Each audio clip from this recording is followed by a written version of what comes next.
Children, back with the next part of the video. Let us start. We have seen that Griffin, the scientist, now he is ready, well equipped with dress and money, and prepared, or rather planned, that he would leave London town because he doesn't like to remain among the in the town with the town people, because as I told you, more number of people means more number of problem, more number of confusions. So he wanted to leave London town, and he took a train and went to the outskirts of London, in the countryside, in the village called Iping, where he booked 2 rooms at the local inn. The arrival of a stranger at an inn in winter was in any case an unusual event, because people, or rather visitors or guests, they do not prefer to go to the countryside, at least in the winter time. In summertime they might be, but in winter time, when the temperature is too low, who would like to go and stay in the countryside? So it was an unusual sight, unusual case for the visitors to reach there in the winter time. Anyway, when he reached, and a stranger of such uncommon appearance set all tongues wagging. First of all, his reaching there at this point of time was a matter of discussion. Secondly, his get-up was more a topic of discussion. Set all tongues wagging. What does this mean? Wagging means to move, okay, from one side to the other. Set all tongues wagging. That means people started discussing. The villagers started discussing that, first of all, an unusual thing, that to get a visitor at this time, at this point of time of the year, first. Second, with such an odd get-up, so strange get-up. So they started discussing, whispering about this incident among themselves. Mrs. Hall, the landlord's wife, made every effort to be friendly. Mrs. Hall, very simple village lady, she wanted to talk with to make friendship with with her guest, with her tenant, but Griffin had no desire to talk and told her, "My reason for coming to Ipin is a desire of solitude. I have come here only to have some solitude. I want to stay alone. I do not wish to be disturbed in my work. Besides, an accident has affected my face. Already I am troubled. My face has been affected by an accident. I am troubled. Secondly, I want to do some work in solitude, so I do not like to get disturbed. Leave me alone." Satisfied that her guest was an eccentric scientist, and in view of the fact that he had paid her in advance, Mrs. Hall was prepared to excuse his strange habits and irritable temper. Mrs. Hall did not mind, because she had got her money, what he had to pay, and for that she did not mind that let her guest or visitor be eccentric, let her appearance be like that, whatever, she did not mind much. She left the visitor in his own terms. Mrs. Hall was prepared to excuse his strange habits and irritable temper, but the stolen money did not last long. But the money, how much he could steal from the shopkeeper? One day or the other it would be exhausted, and it happened so. But the stolen money did not last long, and presently Griffin had to admit that he had no more ready cash. What do you mean by ready cash? Ready cash means instant money that he had, the money that he could pay now. So the ready cash was not there. He pretended, however, that he was expecting a check to arrive at any moment. He tried to explain or make Mrs. Hall understand that he was expecting a check to come, and he was waiting for that, and as soon as the money he would get, he would pay the rest of the money to Mrs. Hall. Shortly afterwards, a curious episode occurred. Within a short time, a curious episode occurred. What was that? Very early in the morning, a clergyman and his wife were awakened by noises in the study. Creeping downstairs, they heard the chink of money being taken from the clergyman's desk. In the village, there was a clergyman. He and his wife, suddenly one morning, very early morning, they heard a noise, awakened by the noise, a very unnatural, irregular noise they heard, and they crept into their study room, and while creeping downstairs, they heard the chink of money, that is the tinkling of the money, that is the sound of the money being taken from the clergyman's desk. Without making any noise and with a poker grasped firmly, poker means rod, without making any noise and with a poker grasped firmly, holding firmly in his hand, the clergyman flung open the door. Suddenly he opened the door. "Surrender," he cried. Then, to his amazement, he realized that the room appeared to be empty. Now, if we hear some unnatural noise, what we do? It suddenly open the door and try to catch hold the thief. He also tried so and said surrender. But to his amazement, when he opened the door, he realized that the room was empty. Nobody was there. He and his wife looked under the desk and behind the curtains and even up the chimney. There wasn't a sign of anybody. Yet the desk had been opened and the housekeeping money was missing. What was expected? It was so that the desk was open, that the drawer was open, and the money was missing. Extraordinary affair, the clergyman kept saying for the rest of the day. The whole day, the clergyman remained very surprised. How can it be? He heard someone, he saw the money missing, he saw the drawer open and the money lost, but nobody was there. And he was very sure that he opened the door and went into when he heard the news, when he heard the noise. So where the man could go, where the thief could go.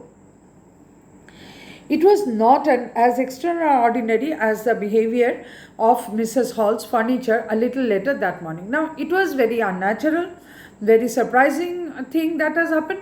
Another surprising thing has happened with the furniture of Mrs. Hall after some time in that particular morning only. What happened? The landlord and his wife were up very early and were surprised to see the scientist's door wide open. That morning, the couple woke up very early, and when they reached to the scientist's room, they found that the door was wide open. Usually it was shut and locked, and he was furious if anyone entered his room. It's a very unnatural thing, as much as they have seen the scientist for the last few days that he doesn't like to the door to remain open or keep open, and he never also comes out. And if the doors are kept open, somebody might get in also. That also he doesn't like. So it's very unnatural that why the doors are kept open. They peeped round the door, saw nobody, and decided to investigate. Village lady, village couple, all means normally they are curious. Already there was a reason of curiosity because of a man like him who is very doubtful always. So, and when they got a scope to check or investigate, so they did not let the chance go. They took up the chance to investigate, so they entered. The bedclothes were cold, showing that the scientist must have been up for some time.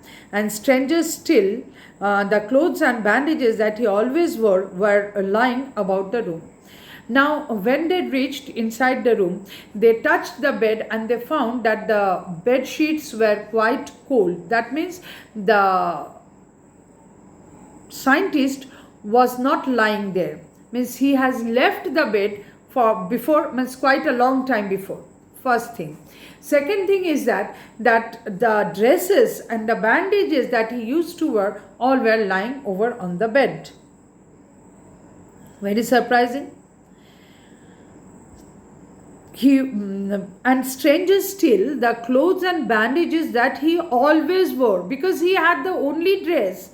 So he always wore the same dress, and that dress was lying on the bed, were lying about the room. In the room it was lying. All of a sudden, Mrs. Hall heard a sniff close to her ear. Means a sniff she heard, that is a, breathing she could feel near her ear. A moment later, the hat of the bedpost leaped up and dashed itself into her face. The hat was kept, which that scientist used to wear. That hat came up of its own and dashed on her face, Mrs. Hall's face. Then the bedroom chair became alive. Suddenly the bedroom chair got its life. It also became alive, started its movement. Springing into the air, it charged straight at her, and the chair leaped up and it straight hit Mrs. Hall. Legs foremost, with the legs front, it hit Mrs. Hall. As she and her husband turned away in terror, the extraordinary chair pushed them both out of the room and then appeared to slam and lock the door after them. Then suddenly, before they could realize what was happening, how it was happening, the chair held both of them together and they pushed, the chair pushed them away and the door got slammed and bolted from inside. Mrs. Hall almost fell down the stairs in hysterics. She was convinced that the room was haunted and haunted by the spirits, and that the stranger had somehow caused these to enter into her furniture, and that spirits had entered into her furniture, and the stranger has tried this with the spirits and he had made them enter into the furniture. My poor mother used to sit in that chair, she moaned, to think it should rise up against me now. My poor mother's spirit has entered into that chair, definitely. The feeling among the neighbors was that the trouble was caused by witchcraft. Now, definitely very obvious that everybody understood that this is something witchcraft is going on. But witchcraft or not, when news of the burglary at the clergyman's home came known, the strange scientist was strongly suspected of having had a hand in it.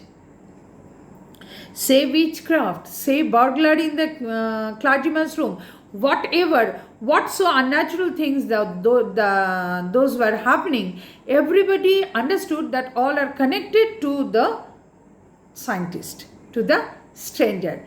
He is the man responsible for the witchcraft. He is the man responsible for the burglary. Whatever unnatural things are happening in the village, all are related to this scientist. That they understood.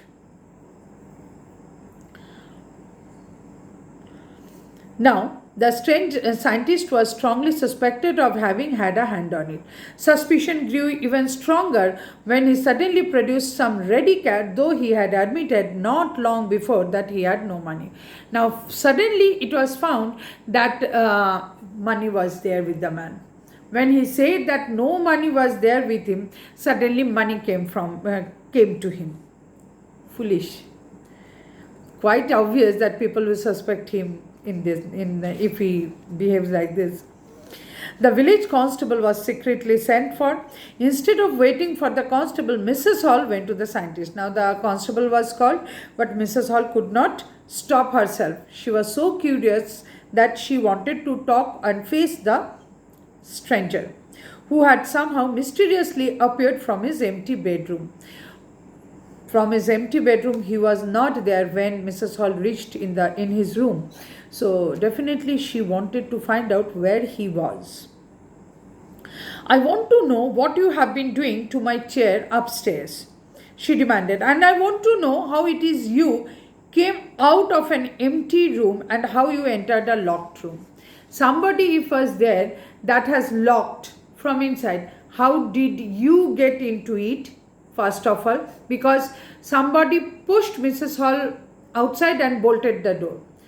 Then later Mrs. Hall reached there and knocked and made him knocked, and the scientist came out and had a conversation. Now the question is, if someone bolted from inside, then who had opened it for him that he could enter into it, and what happened to that chair and where did he disappear? All questions she had in her mind and asked to the scientist. The scientist was always quick-tempered. Now he became furious. Always quick-tempered people are foolish. If you lose your temper, you are lost. Same thing happened with Griffin. Griffin had done the mistake, the crime. He had to be patient and properly handle it. But he was quick-tempered. He lost his patience. And what? Now he became furious. You don't understand who or what I am, he shouted. Very well, I will show you.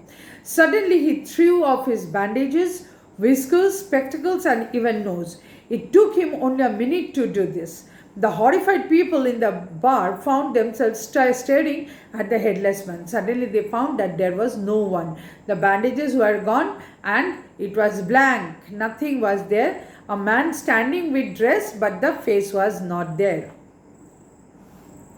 Mr. Zephyrus, the constable, now arrived and was quite surprised to find that he had to arrest a man without a head. But Zephyrus was not easily prevented from doing his duty. If a magistrate's warrant ordered a person's arrest, then that person had to be arrested with or without his head. Mr. Zephyrus known that though he could not make out that what to do with a headless man, but he knew that if an order comes that a man is to be arrested, he knew that the man is to be arrested with head or without head, but he is to be arrested. So he was very ready to arrest the man. There followed a remarkable scene as a policeman tried to get hold of a man who was becoming more and more invisible as he threw off one garment after another. Slowly and slowly the man was becoming invisible. The body was becoming invisible. Finally, a shot flew into the air and the constable found himself struggling with someone he could not see at all. He could feel, he was trying to hold someone, but he could not manage to hold, because if he could not see, how will he? But there was someone, because he was solid, Griffin was solid, so he was trying to hold someone but could not grab him properly. Some people tried to help him but found themselves hit by blows, because when Griffin was giving the fist from nowhere, so they were not prepared to accept it, so they could not manage also to catch hold of Griffin. That seemed to come from nowhere. In the end, Zephyrus was knocked unconscious as he made a last attempt to hold on to the unseen scientist. There were nervous, excited cries of hold him, but this was easier said than done. It was easy to say, but not easy to do, because Griffin had shaken himself free and no one knew where to lay hands on him. And nobody could understand that how to catch hold of an unseen man in the air. They could not. So they could not catch hold of Griffin. So this is the story, children. Interesting story. And the thing is that it's very unfortunate that such a scientist of such a big stature misutilized his power, misutilized his knowledge, which is very painful, isn't it? So children, it is a human being who will decide how to use science, as a boon or as a bane. If he could use this also as a boon, might be it would be better. There were different ways to utilize this power of his discovery, but he misutilized it. He used it as a lawless person. So that's very painful. So children, we should know how to use science in a proper way. So this is the story. I know it will be a bit long for you for today, but watch it according to your time and try to answer the questions that are given here. And next day I'll send you, or rather I will send you the assignments today only. You try to answer the assignments. Okay children? So thank you for today.